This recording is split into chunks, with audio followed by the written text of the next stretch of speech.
አንቺ እኮ ብትዋሺ ለተንኮል ነው። እሷ ግን ዋሸችው ግዴታ ሆኖባት ነው። እሺ ውሸት ያ ውሸት ነው። የኔ ውሸት እርኩስ የሷ ውሸት ቅዱስ የሚሆንበት ምክንያት የለም። በዛ ላይ አብርሽ ነው እሱ ያደረገው ማን ነው? አባቷ ታመም አልታመመ ደግሞ አይመለከተኝም አይደለ? ይሄን እራት መብላት አልፈልግሽም መሰለኝ ዛሬ። የግሌ እንደዚህ ሆኖ እንዴት እበላለሁ? አጉርሽኝ እንጂ። ተይ እባክሽ፣ እሱ መጀመሪያ ምላስሽን መሰብሰብ ነበረብሽ። ከፈለሽ በእግርሽ ብሉሽ። የግሌ ደግሞ ትህትና በጣም የምታሳዝን ሰው ነች። እውነቱን ለመናገር መሳይ አባቷ በጣም ደክመዋል። እኔ እሷ እንዳትደናገጥ ብዬ ነው የተወሰነ ተሽሏቸዋል ያልኳት፣ ግን በሞትና በህይወት መካከል ናቸው። በሞት አፋፍ? ቆይ አብርሽ ምን ማለት ነው? ምንም አይነት ሕክምና አላገኙም እንዴ? ገንዘብ የላቸውም መሳይ። እህቷ ልዩ ወርቅ እያለቀሰች ነው የተቀበለች። ትህትና አረብ ሀገር እንዳለች ነው የምታስበው። እርዳታ እየጠበቀች ነበር። እኔ ገንዘብ እንደምንፈልጋለሁ። አንድ የአረብ ሀገር ወኪል እንፈልግና ለአባትሽ መታከሚያ ገንዘብ እንልካለን። አይሆንም። አሁንም በሰው ገንዘብ ሌላ ድራማ አልሰራም። እንደውም ማን ነገር ልንገር፣ እሷ ከዚህ ቤት እስካልወጣች ድረስ እኔ የትም አልሄድም። ቤተሰቦቿ ሁሉንም ነገር ነው እሺ የምናገርልህ። እዚህ ቤት አንድ እርምጃ ራመዳሉ ብትይ ሁላችንም ነን አውጥተን የምንጥልሽ። ስልክሽን አላየሽም? መሳይ እና ለምንድን ነው ለኔ ይኸውልሽ ትህትና፣ ይህንን ብር ወስደሽ ለአባትሽ ማሳከሚያ ታደርጊዋለሽ፣ ወይ ደግሞ ውጭ እንዳለ ሰው አስመስለሽ ለእህትሽ ለልዩ ወርቅ ትልኪላታለሽ። መሳይ ለምንድን ነው ያንተ ሁሉ የለውጥ? ይኸውልሽ ትህትና፣ እኔ እኮ ወንድምሽ ነኝ አይደል እንዴ? አባትሽ የሆነ ነገር ቢሆን የአንቺ ሐዘን የኔ ማዘን። ልዩ ወርቅ የትህትና እህት ስም አይደል እንዴ? እሷም የታወቃት አባቴን አደራ፣ አባቴ ምንም እንዳይሆን ምናምን ሲሉ ሰምቼዋለሁ። መሳይ እኮ አባቴን አላውቀውም ምናምን እያለ ሲያወራ ነበረ። ቆይሽ ለትህትና እህት ስለምን ይደውላል? ይኸውልሽ በቃ እስኪ ለማንም ሰው ምንም ነገር ትንፍሽ እንዳትይሽ። ከዚህ በኋላ አብሽ እንዳትከፍችሽ። እኔ በአባቴ ህመም እየተሰቃየሁ አንቺ በእኔ ትቀልጅብኛል። አንቺስ በእኔ ያሳለቅሽው አይታይሽም?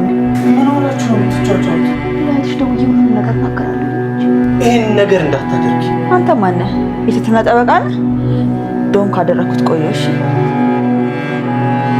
መሳይ የትህትና ወንድም መሆኑ የሚታወቅበት ጊዜ አሁን ይመስላል ማለት ነው። አሁን ላይ እሱ የትህትና አባት ታሟል፣ በጣም ደክሟል፣ ለህይወቱ አስጊ የሆነ ደረጃ ላይ ነው ያለው የሚለውን ነገር ከሰማ በኋላ ለሱም አባቱ ስለሆነ ከሌሎች በተለየ መንገድ ማዘኑና ከሌሎች በተለየ መንገድ ስለ ትህትና አባት በተደጋጋሚ መጠየቁ ሁሉም ሰው ላይ ጥያቄ ፈጥሯል ማለት ነው።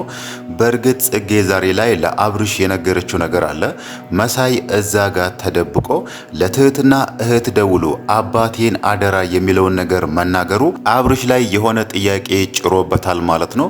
ያ ማለት ከዚህም በፊትም የሱና የትህትና መቀራረብ በጣም ሲያጠራጥረው ነበርና አሁን ደግሞ መሳይ ከትህትና ጋር ምን ያገናኘዋል? እሱ እናትና አባቴን አላውቅም ብሎ አልነበር እንዴ የሚለውን ነገር አንስቷል። አስከትሎ ደግሞ ጽጌንም አስጠንቅቋት ነበር ይሄንን ነገር ለሌላ ሰው ደግማ መናገር እንደሌለባት ማለት ነው። አብርሽ እዛ ጋር ከንግግሩ የምንረዳው ምናልባት መሳይን ተደብቆ ሊከታተለው እንደሆነ ነው ማለት ነው። ምናልባት መሳይ ከትህትና ጋር ምን ያገናኘው ይሆን? ለምንስ ነው ለትህትና እህት ደውሎ አባቴን አደራ የሚለውን ነገር መናገር ያስፈለገው በሚል ምናልባትም በራሱ መንገድ ይደርስበታል ብለን እናስባለን ማለት ነው። ለዛም ነው ቅድም ያነሳ ነው መሳይ የትህትና ወንድም መሆኑ የሚታወቅበት ጊዜ አሁን ነው ያልነው ማለት ነው። በእርግጥ መሳይ ይሄንን ነገር አሁንም መናገር አይፈልግም። በፊት ላይ እንደ ምክንያት ሲጠቅስ የነበረው ይታመማል፣ ህመሙ እድሜ እንደማይሰጠውና አንድ ቀን እንደሚሞት ነበር።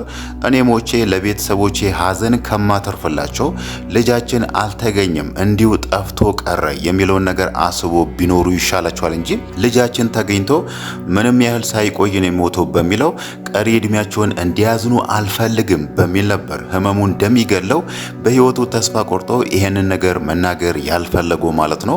ግን ደግሞ አሁን ላይ የትህትና አባት ወይ ደግሞ የሱ አባት በጣም ታሟል፣ ለህይወቱ አስጊ የሆነ ደረጃ ላይ ነው ያለው ማለት በቅርብ ጊዜ ውስጥ እንደሚሞት ነውና መሳይ እዛ ጋር አባቱን ሄዶ በህይወት አለው መጥቻለሁ አባቴ ብሎ ስለጠፋባቸው ይቅርታ ጠይቆ የአባቱን አይን አንዴ እንኳን ሳያይ አባቱ በዚህ መሃል ቢሞት ምናልባትም እሱ ለቤተሰቦቹ የፈራው ነገር ቀሪ እድሜያቸውን በጸጸት በጸጸት እንዲኖሩ አልፈልግም ያለውን ነገር እሱ ሊኖረው ይመስላል ማለት ነው። አሁን ላይ እሱ በእጀ ዙር ነበር የትህትናን አባት ሲያግዝ የነበረው።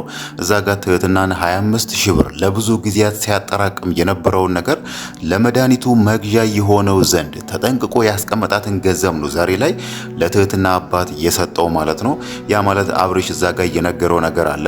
ሕክምናውን በትክክል ያላገኘው የሚታከምበት ገንዘብ ስላጣ ነው የሚለውን ነገር ሲነግረው አባቴ ይሄን ነገር ታከምበት ብሎ በቀጥታ ለሱ ሄዶ ከመስጠት እዚህ ጋር ትህትናን እንደረዳት እሷን እንዳግዛት አስመስሎ ነው አሁን ላይ ለትህትና የሰጣት ማለት ነው። ግን ደግሞ እሱም እዛ ጋር የሚታመመው ህመም መድኃኒት በተከታታይ እንዲወስድ ስለሚያደርገው እቺን ገንዘብ ያስቀመጣት አንድ ቀን መድኃኒት እገዛበታለሁ ብሎ ነውና ምናልባትም መሳይ ከዚህ በኋላ መድኃኒት የሚገዛበት ገንዘብ ይቸገራል ማለት ነው። ሌላው ነገር ደግሞ በመጨረሻም እንዳየነው ትዝታ እዛ ጋር ለትህትና እህት ደውላ ትህትና እኮ አረብ ሀገር አይደለችም እዚሁ አዲስ አበባ ተደብቃን ያለችው የሚለውን ነገር እንደነገረቻት ነው። እዛ ጋር ምናልባት እውነቷን ይሁን ወይ ደግሞ ውሸቷን ይሁን ባይታወቅም ግን ያንን ነገር እንዳደረገችው ነው እዛ ጋር ስትናገር የነበረው ማለት ነው። የመሳይ ደግሞ ይሄንን ነገር ለምን ትናገሪያለሽ፣ ለምን እንዲታርጊያለሽ ብሎ እሷ ላይ መደንፋት ራሱ ትዝታ ላይ ጥርጣሬ ፈጥሮባታል ማለት ነው። ምናልባትም ይሄንን ነገር አውቄ ነው እኔ ያልተናገርኩም እናንተን ለማበሳጨት ነው እንደዛ ያልኩት የሚለውን ነገር ተናግራ እቺን ጊዜ ብታልፍ ራሱ ትዝታ ከዛም በኋላ ይሄንን ነገር መመራመሯ አይቀርም ማለት ነው። መሳይ ለምንስ ነው በዚህን ልክ ለትህትና የሚቆረቆርላት? ለምንስ ነው በዚህን ልክ ለሷ እንደዚህ የሚሆንላት የሚለው ነገር ጥያቄ ስለሚፈጥርባት ምናልባትም ትህትና ከዚህ ቤት እንድትወጣ የሚያደርግልኝ ነገር ላገኝ እችላለሁ የሚለውን ነገር ካሰበች ምናልባትም አይታወቅም ከስር እየተከታተለች መሳይና ትህትናን ምን እንደሚያገናኛቸው መቆፈሯ አይቀርም ማለት ነው። ግን ደግሞ እሷ ያንን ነገር ከማወቋ በፊት እሷ ያንን ነገር ከማግኘቷ በፊት ምናልባትም ይሄንን ነገር አብርሽ ሊደርስበት ይችላል ማለት ነው። ሌላው ነገር ደግሞ ትህትና ዛጋ ቤተሰቦቼ አሁን ላይ እኔ እዚሁ አዲስ አበባ እንዳለውና አረብ ሀገር እንዳልሄድኩ ቢሰሙ ራሱ ለኔ ጉዳይ አይደለም እንደውም እንዲሰሙ እፈልጋለሁ የሚለውን ነገር ተናግራለችና አባቴ አይኑን ሳላይ ከሚሞትብኝ እኔ እነሱ ዋሽቼ እዚሁ አዲስ አበባ እንዳለው ቢያውቅ ይሻላል በሚል ወደ ሆስፒታል ከሄደች ምናልባትም ቤተሰቦቿ ወይ ደግሞ አባትና እናቷ እሷ ሊጠይቋት የሚችሉት ለምንድነው እሱ ያንን ሁሉ ገንዘብ አስወጥተሽን ላንቺ ብለን የማይሆን ብድር ውስጥ ገብተን አንቺ ደግሞ እዚህ አዲስ አበባ ቁጭ ያልሽው የሚለውን ነገር ሳይሆን እነሱ ሊያነሱላት የሚችለው እስከዛሬ ለምን ዝም ያልሽ? ያኔ ያሰብሽው ነገር አልተሳካም፣ አረብ ሀገር አልሄድሽም፣ በዝና ምክንያት እንደዛ ሆነች ቀርተሻል። ግን ደግሞ ወዲያውኑ ለምን አልመጣሽም? እንዴት ነው ያስቻለሽ? አባትሽ እዚህ ሆስፒታል መከራውን ሲበላ አንቺ እንዴት ነው ዝም ያልሽው? በሚለው ቤተሰቦቿ እሷ ላይ እንደሚያዝኑባት ግልጽ ነው ማለት ነው።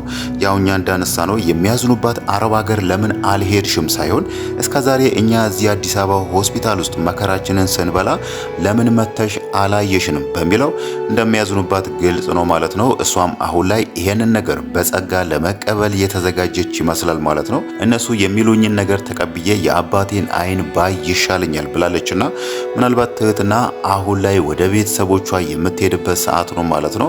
ምናልባትም አይታወቅም መሳይም በዛ አስታኮ ትህትናን ሄደን አባቷን እንጠይቃለን በሚል ከሷ ጋር እንደሄደ ሰው አስመስሎ እናትና አባቱን ቀርቦ ሊያገኛቸውም ይችላል ማለት ነው። ሌላው ነገር ደግሞ የተንከሲስ ነገር ነው። ተንከሲስ አሁን ላይ ከዛ ቤት አዝኖ እንደወጣ አልተመለሰም ማለት ነው። ምናልባትም እዛ ቤት ይመለሳል ወይስ አይመለስም የሚለው ነገር የሚያጠያይቅ ቢሆንም እንዴት ከዛ ቤት እንደወጣ አይተናል። ትዝታ አሁንም ተንኮሏን ክፋቷን ቀጥላበታለችና ከትዝታ ተንኮልና ከትዝታ ክፋት በላይ የሚያበሳጨው ደግሞ የአብርሽ እሷን ማመን ነው ማለት ነው። ትዝታ ምን አይነት ተንኮለኛ ሰው እንደሆነች እያወቀ ተንከሲስ የእሷ ክፍል ስለገባ ብቻ እሷን ለመግደል እሷ ላይ የሆነ ጉዳት ለማድረስ ነው የገባው በሚል ተንከሲስን አንገቱን አንቆት እሱን ማስቀየም አልነበረበትም ማለት ነው። ትዝታ ያንን ነገር ተናግራለች። ተንከሲስ ሊገለኝ ነው አንገቴን አነቀኝ የሚለውን ነገር ብትናገር ራሱ አብርሽ ቆም ብሎ ተንከሲስ በምን ምክንያት ነው ትዝታን መግደል የፈለገው? ምን አድርጋ ነው? ለምንስ ነው ህይወቷን ማጥፋት የፈለገው? ምክንያቱ ምንድን ነው የሚለውን ነገር ቆም ብሎ መመራመር ሲችል ይሄንን ነገር ለምን ታደርጋለህ? ለምን እሷን ልትገላት ፈለክ? በሚለው ተንከሲስን ማስቀየም አልነበረበትም ማለት ነው። ተንከሲስም ያንን ነገር አኩርፎ ደግሞ ከዚህ ቤት እወጣለሁ የሚለውን ነገር ሲናገር አብርሽ ቀጥ ብለህ ውጣ፣ መንገዱን ጨርቅ ያርግልህ ብሎታል ማለት ነው። ያ ማለት አብርሽ ያደረገው ነገር ጥፋት ሳይሆን ተንከሲስ አጥፍቷል። ትዝታ እውነቷን የተናገረችው ለዛ ደግሞ ተገቢውን ቅጣት ሰጥቼዋለሁ፣ ለዛ ነው ያኮረፉ የሚለውን ነገር ነው ያሰቡ እንጂ ተንከሲስን ይቅርታ ለመጠየቅ ራሱ አልፈለግም ማለት ነው። ያ ማለት አሁንም አብርሽ ትዝታን ያምናታል ማለት እሷ አሁንም ከዚህም በኋላ እነሱን ማሰቃየት እነሱ ላይ የሆነ ነገር ማድረግ የሚለውን ነገር ትቀጥልበታለች ማለት ነው። በእርግጥ ዛሬ ላይ ለዮናስ ደውሎ እሷ ከዛ ቤት እንድትወጣላቸው ዮናስም ቢጠይቅም ግን ደግሞ ትዝታ ከዛ ቤት መቼም ልትወጣ አትችልም ማለት ነው። የካርታው ነገር አለ። ምናልባት እሷ አሁንም ድረስ እየጠበቀች ያለችው ካርታውን በስምሽ አደርግልሻለሁ ብሎ በአብርሽ ስም ያለውን ካርታ የሰጠችው ልጅ ምናልባት ካርታውን ቀይሮ እስኪያመጣላት ትጠብቃለች። ከዛም በኋላ ተንከሲስ ብቻ ሳይሆን ሁሉም ከዛ ቤት እንዲወጡ ልታደርጋቸው ትችላለች፣ አብርሽንም ጨምሮ ማለት ነው። ከዚህም በፊትም ስትናገር የነበረው ይሄንን ነገር ስለነበረ ካርታው በእሷ ስም ሆነ ማለት ደግሞ አብርሽም እዚህ ጋር ምንም ነገር ሊያመጣ አይችልም፣ እሷ ያለችውን ነገር ከማድረግ ውጪ ማለት ነው። ከሁሉም ሰው በላይ ደግሞ እሷ ከዛ ቤት በአንደኝነት ማውጣት የምትፈልገው ትህትና ነው ማለት ነው። አብርሽንም ቀደም ብለን እንዳየነው ስታስፈራራው የነበረው ትህትና ከዚህ ቤት የማትወጣ ከሆነ ለቤተሰቦቿ ደውዬ እዚህ እንዳለች እናገራለሁ ብላለችና በእርግጥ አሁን ላይ ትህትና ቢሰሙም ባይሰሙም ለኔ ጉዳይ አይደለም የሚለውን ነገር ብትናገርም ግን ደግሞ ትዝታ ቀደም ብለን እንዳየነው በዛ ነገር ትህትና ከዛ ቤት እንድትወጣላት ትፈልጋለችና ምናልባትም አሁን ላይ ካርታውን እየጠበቀች ይሆናል ማለት ነው። ዮናስ ደግሞ ለአብርሽ ደውሎ ለምን ይሄንን ነገር ሊነግረው እንዳልፈለገ ባይታወቅም እሱ አሁንም አብርሽን እያለ ያለው እኔ እናንተ የምናውቅበት ቦታ የሆነ የደበኩልህ ፖስታ አለ፣ ያንን ፖስታ ፈልገው ነው ያለው እንጂ ፖስታ ውስጥ የቤቱ ካርታ ያለው ካርታው ደግሞ በአንተ ስም ነው ያለው የሚለውን ነገር ለምን በአፉ ሊናገር እንዳልፈለገ አይታወቅም ማለት ነው። አሁን ላይ እሱ ይታመማል። ምናልባት በዚህ መሃል ዮናስ ህይወቱ የሚያልፍ ከሆነ እዚህ ጋር አብርሽ ምንም ነገር አያመጣም ማለት ነው።